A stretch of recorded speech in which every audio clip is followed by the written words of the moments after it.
101 number में आपका स्वागत है। आज बात करते हैं अमाशय। अमाशय क्या होता है? जिसको पेट बोलते हैं उसे बोलते हैं अमाशय।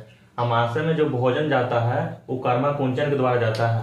अब कर्मा कुंचन क्या होता है? जैसे कोई खाना खाते हैं तो यहाँ से तो ये जो खाना गया है इसी को बोलते हैं कर्मा कुंचन। तो बोलेगा कि अमाशय में भोजन किस विधि से जाता है? तो कर्मा कुंचन।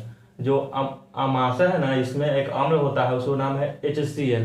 अमाशय में कौन सा अम्ल होता है? HCl, हाइड्रोक्लोरिक अम्ल। यह बहुत प्रबल अम्ल होता है। यह अगर जहाँ पे रहेगा ना वो जल जाएगा। तो पेट में रहता है तो पेट क्यों नहीं जलता है? तो पेट जो ये HCl अम्ल है इसको सुरक्षा के लिए एक रहता है श्लेष्मा। तो HCl से बचाने के लिए हमारे पेट में क्या रहता है? श्लेष्मा। अब बोले कि HCl का जो pH मान कितना होता है? तो 1.5 होता है, प्रबल अम्ल है। ठीक है। अब बात करते हैं यकृत या लीवर। शरीर के सबसे बड़ी ग्रंथि बोलेगा तो कौन है? यकृत है, शरीर के सबसे बड़ी ग्रंथि। अगर सबसे छोटी बोले तो वो है कौन सा ग्रंथि? पीनियल है। और उसका जो लीवर है इसका काम क्या है? तो वसा का पायसीकरण। पायसीकरण का मतलब जो हम फैट खाते हैं ना उसको ये तोड़ता है, तोड़ना को बोलते हैं पायसीकरण। फैट का ये पायसीकरण करता है। विषों का निराकरण। अगर कोई आदमी जहर खा के मरा है तो जहर के जांच के लिए लीवर टेस्ट करते हैं, लीवर में टेस्ट करते हैं।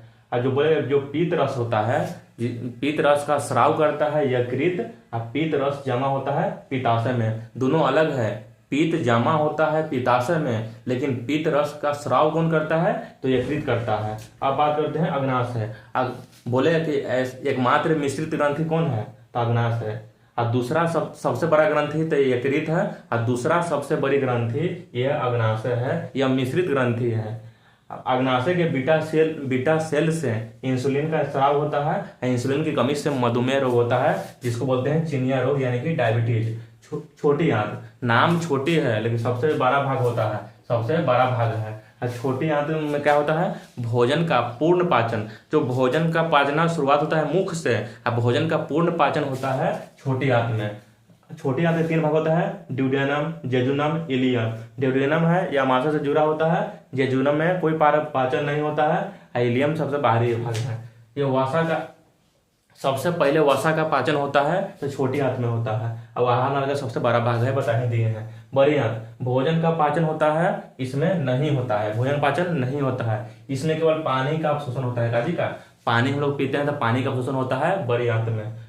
बड़ी आंत में एक होता है अपेंडिक्स। बोले इनका अपेंडिक्स क्या है? तो ये अवशोषी अंग है, मतलब बाहरी अंग है। कोशिका भित्ति, बोले पादप के कोशिका भित्ति किसका बना होता है? सेलुलोज को। कवक के, काइटिन के, जीवाणु के, पेप्टियोग्लाइकन के। ये तीनों में से कोई एक उपकार रहेगा। ऐसे ही वीडियो के लिए चैनल को सब्सक्राइब करें। धन्यवाद।